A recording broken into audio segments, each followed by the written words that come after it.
सभी विश्वासी भाई बहनों को प्रभु यीशु मसीह में जय मसीह की। बाइबल कहानियाँ चैनल पर आप सबका स्वागत है। हमारे इस चैनल को देखने के लिए आप चैनल को सब्सक्राइब करें और बेल आइकॉन के ऑल बटन को ज़रूर दबाएं, तभी आपको हमारी आने वाली वीडियो की नोटिफिकेशन मिलती रहेगी। आज मैं आपके लिए बाइबल की पुस्तक से लूत और उसकी बेटियों की एक घटना का वर्णन लेके आई हूँ, जो आपको उत्पत्ति अध्याय 19 वचन 30 से 38 में मिल जाएगा। तो आप उसे विस्तार से वहाँ से पढ़ सकते हो। तो चलिए वीडियो को स्टार्ट करते हैं। बाइबल दर्शाती है यहाँ की उस समय की बात है जब परमेश्वर ने सदोम और अमोरा का नाश किया था तथा लूत को वहाँ से निकल जाने की आज्ञा दी थी और उसे वहाँ पहाड़ पर जाकर बसने को कहा था। भाइयों और बहनों, बाइबल सदा अच्छी और बुरी घटनाओं का वर्णन करती है, जिसमें से कुछ घटनाओं को कई मसीह विरोधी ने गलत ढंग से प्रस्तुत किया है और लूत उसकी बेटियों को भी लोगों ने गलत ढंग से ही लिया है, जिसका आज हम यहाँ विस्तार से वर्णन करेंगे।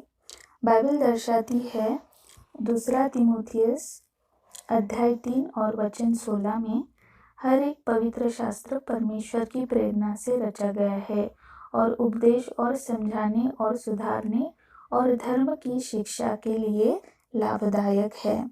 तो यहाँ इस वचन से मैं पहले आपको यह स्पष्ट करती हूँ कि बाइबल का हर एक वचन हमारी सुधार के व समझ के लिए है, जिसमें हम भले व बुरे दोनों तरह का ज्ञान को सीख सकते हैं। बाइबल केवल अच्छा ही नहीं वरन बुरे को समझाने के लिए हमारा मार्गदर्शन करती है। तो यह इस घटना के द्वारा भी हम यही सीखेंगे। तो चलिए भाइयों और बहनों, अध्याय पर चलते हैं। तो बाइबल दर्शाती है जब लूत को यहोवा ने सदोम और अमोरा से निकाल कर पहाड़ पर बसने को कहा था, तब वह सोर को चला गया। उसे लगा कि वह पहाड़ पर नहीं बस पाएगा, परंतु जब उसने देखा कि सोर में भी धर्मियों की संख्या कम है तो वह वहाँ डर गया, क्योंकि उसने पहले ही अधर्मी नगर सदोम और अमोरा को नाश होते हुए देखा था। तब वह सोर को छोड़ पहाड़ पर जाकर अपनी बेटियों के साथ रहने लगा तथा लूत और उसकी दोनों बेटियां वहाँ एक गुफा में रहने लगी और उस स्थान पर कोई लोगों की संख्या भी नहीं थी। लूत और सदोम और अमोरा में रहा, तब भी उसने अपनी मर्जी से अब्राम से अलग होकर सदोम और अमोरा नगर को चुना था, जहाँ वे अधर्मी लोगों के बीच रहा तथा उसका परिवार भी उसी नगर के एटमॉस्फेयर में पला बढ़ा। चाहे लूत एक धर्मी जन क्यों नहीं था, परंतु वह नगर पाप से बहुत ही भरा था, जिसका असर उसकी बेटियों पर भी पड़ा रहा। लूत ने सदोम और अमोरा की चकाचौंध को देखकर ही उस नगर को चुन लिया था, यह जाने बिना कि वह पापी और अधर्मी लोग बसे हुए हैं। यह थी लूत की एक गलती और अनाज्ञाकारिता तथा वैभव से भरे नगर के लालच की, जिसका भुगतान उसे आगे चलकर फिर करना पड़ा। एक तो यह है कि इस नगर की चकाचौंध में फंसकर उसकी पत्नी वहाँ नमक का खंभा बनकर रह गई।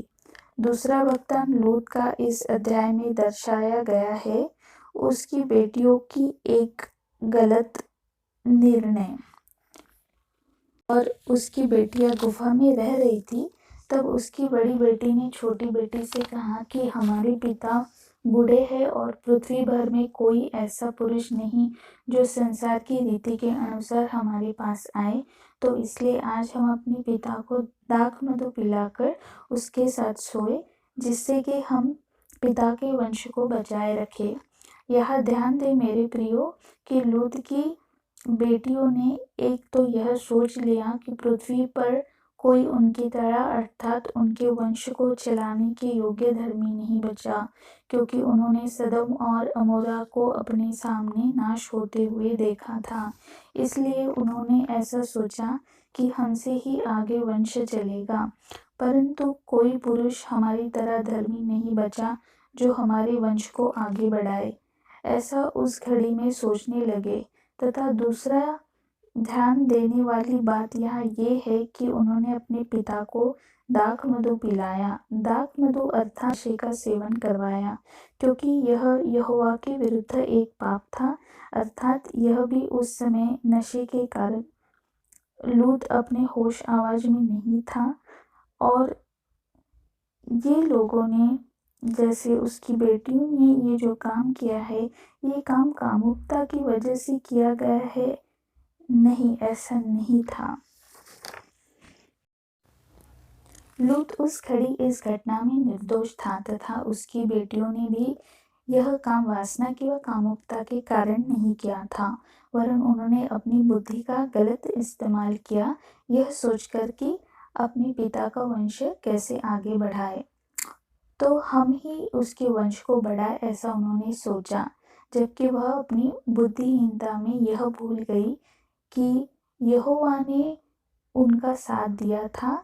यहोवा ने उन्हें सदोम और गमोरा का नाश करने के पहले ही वहां से बाहर निकाल दिया गया था, परंतु वह उस घड़ी अपनी बुद्धि लगाए बैठी और अपने पिता को दाख मधु पिलाकर उसके साथ लेटी, पहले बड़ी बेटी तथा उसके बाद छोटी बेटी। परंतु यह बाइबल दर्शाती है उस घड़ी इस घटना के विषय में लूत को कुछ भी पता नहीं चला।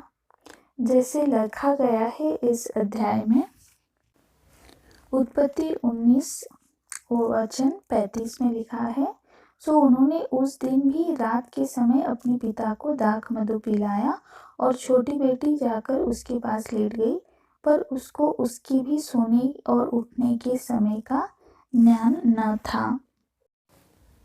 अर्थात पहली बेटी का भी उसे कोई ज्ञान नहीं था, और न ही छोटी बेटी का उसे ज्ञान था।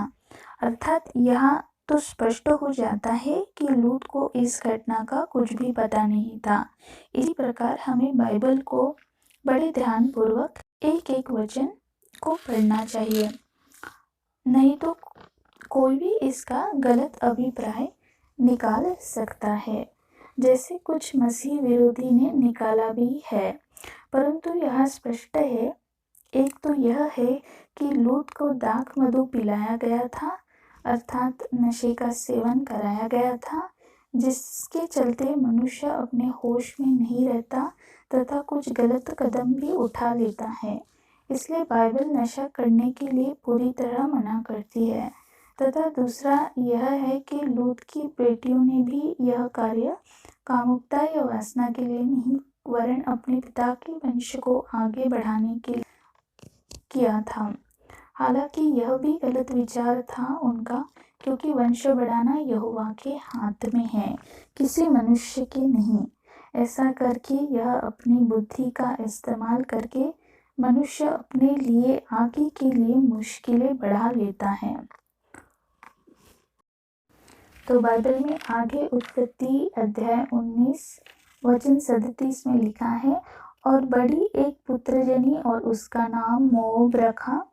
वह मोआब नाम जाति का जो आज तक है मूल पिता है, जो कि यहोवा के विरुद्ध एक जाति थी, अर्थात उन्हें व्यभिचार की जाति माना जाता था, जिससे आगे चलकर फिर रूत भी पैदा हुई, और रूत का अध्याय आप सभी अच्छी तरह जानते ही होंगे। तथा दूसरी छोटी बेटी ने भी एक पुत्र जना। उत्पत्ति अध्याय 19 वचन 38 में लिखा है, छोटी भी एक पुत्र जनी और उसका नाम बेनमी रखा। वह अम्मोन वंशियों का जो आज तक है मूल पिता हुआ। यह जाति भी यहोवा की विरोधी जाति बनी। अर्थात लूत की बेटियों का संबंध, उसकी जाति का संबंध यहोवा से फिर से टूट गया, तथा वे नाशवान वंश बन गए, जो यहोवा की प्रजा ना रहे। फिर एक तो यह है कि लूत की बेटियों ने यहोवा के साथ रहते ही अपने वंश को आगे बढ़ने की चिंता की, जो उन्होंने नहीं करनी चाहिए थी, जिसके चलते वह यह घिनौना पाप कर बैठी, क्योंकि उसका कारण यह भी था कि उनकी परवरिश सदोम और अमोर नगर में हुई थी, जहाँ ऐसा पाप हर दिन होता रहता था, जो नगर लूत ने अपने लालच में चुना था, जिसका भुगतान उसे यहाँ करना भी पड़ा। जबकि परमेश्वर की इच्छा नहीं थी कि लूत वहाँ रहे, परंतु लूत ने यहाँ अपने लालच के कारण यह स्थान चुना। उसकी प्रतिफल फिर क्या हुआ कि लूत का वंश नाश हुआ। जैसे लूत की बेटियों ने यहोवा के विरुद्ध पाप किया, तथा जो वंश उन्होंने उत्पन्न किया वह भी जाति यहोवा की प्रजा नहीं कहलाई, वरन विरोधी ही रही। तो लूत की बेटियों की सांसारिक बुद्धि का क्या लाभ हुआ? फिर जो उन्होंने ऐसा सोचा अपने पिता का वंश बढ़ाए, उनकी सांसारिक बुद्धि लगाने से वे नाश ही हुई। और कुछ नहीं तो यहाँ इस घटना के बाद लूत और उसकी बेटियों की घटना से आगे चलकर इज़राइल भी सीखे कि उन्हें ऐसी गलती नहीं करनी चाहिए।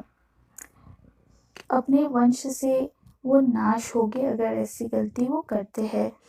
तो हमें भी इस घटना से यही सीखना है मेरे प्रियो। एक तो यह है कि जब यहोवा हमारे साथ है तो हमें किसी की बात की चिंता करने की ज़रूरत नहीं है। हमारे वंश कैसे और कब बढ़ेंगे हमें ऐसा सोचने की ज़रूरत नहीं है, ना ही सांसारिक बुद्धि लगाने की कोई आवश्यकता है। जब परमेश्वर ने हमें हर विपत्ति से बचाया है तो आगे भी जीवन को वो संभालेगा। जैसे यहोवा ने लूत और उसकी बेटियों को सदोम और अमोरा में नाश होने के पहले ही बचाया था, तो उन्हें भी अपने वंश को आगे बढ़ाने की चिंता नहीं करनी चाहिए थी। चिंता अर्थात परमेश्वर के कार्य को संदेह करना, जिसके कारण परमेश्वर का संबंध, मनुष्य का संबंध परमेश्वर से फिर से टूट जाता है। जब परमेश्वर से संबंध ही टूट जाए तो मनुष्य किसी भी प्रकार का पाप कर बैठता है, क्योंकि उसकी बुद्धि ही क्षीण हो जाती है। जैसे लूत की बेटियों ने भी घिनौना पाप किया है पिता से गर्भवती होकर, और लूत ने भी लालच में आकर सदोम और गमोरा को चुना, जहाँ पर रहते उसकी बेटियों को भी न चाहे हुए ऐसे परवरिश में बढ़ना पड़ा। उन्होंने आगे चलकर ऐसा घिनौना पाप करने से पहले जरा भी विचार किया नहीं, क्योंकि वह ऐसा ही माहौल बचपन से देखती आई थी। यह घटना हमें बहुत से लेसन सिखाती है। हम किसी भी वैभव को देखकर लालच नहीं करना चाहिए, जिसका भुगतान हमें पीढ़ियों तक आगे चलकर करना पड़े, जैसे लूत ने किया सदोम और अमोरा में रहकर। तथा दूसरा यह है कि हमें कभी भी सांसारिक बुद्धि का इस्तेमाल कर कोई जल्दबाजी नहीं करनी चाहिए। हम अपने परमेश्वर के विरुद्ध ही पाप करने बैठे और हमारी पीढ़ियों तक नाश हो जाए, जैसे लूत की बेटियों ने किया कि उनकी पीढ़ियां मोआबिन तथा अम्मोन वंश पैदा हुई, जिसका वर्णन बाइबल करती है कि ये जाति इस्राएलियों के विरुद्ध थी तथा अंत में फिर नाश ही हो गई। तथा तीसरी बात जो सीखने की यह है कि हमें नशा बिल्कुल ही नहीं करना चाहिए। नशे में मनुष्य अपने होश खो देता है तथा किसी भी प्रकार के पाप में फिर गिर जाता है, क्योंकि नशा बुद्धि को भ्रष्ट कर देता है। जैसे लूत भी नशे में ही पाप में गिर पड़ा और उसे पता तक नहीं चला। तो देखा आपने कि यह घटना हमें किस प्रकार सचेत करती है। ऐसी बुराइयों से बचने के लिए जो यहोवा परमेश्वर हमें बाइबल के आधार से सिखाते हैं, हम ऐसी गलतियां बिल्कुल ही ना करें तथा संभल कर चले, जिसे आज कई मसीह विरोधी गलत ढंग से प्रस्तुत करते हैं। तो आज आपने सीख लिया है इस घटना से, आप इसका सही ढंग से दूसरों को वर्णन करने के लिए प्रयोग कीजिए। मेरे प्रियो, हमें इस घटना से यही सीखना है कि हम अपनी सांसारिक बुद्धि का इस्तेमाल नहीं करना चाहिए, जिसे लूत की बेटियों ने किया। और एक पाप को अंजाम दिया। तो कभी कभी हमें किसी वैभव के स्थान को देख के लालच नहीं करना चाहिए। ऐसी जगह पर रहने से हमारे वंश का नाश हो जाता है। जैसे लूत का वंश भी नाश हुआ। तो मेरे प्रियो, दूसरों को भी इस घटना का विस्तार सही ढंग से बता सकते हैं। प्रभु आपको आशीष करे। हालेलुया। आशा करती हूँ इन वचनों का संक्षिप्त विवरण आप सभी को समझ आया होगा। परमेश्वर आपको अपनी पवित्र आत्मा की भरपूरी से सदा बढ़ता रहे।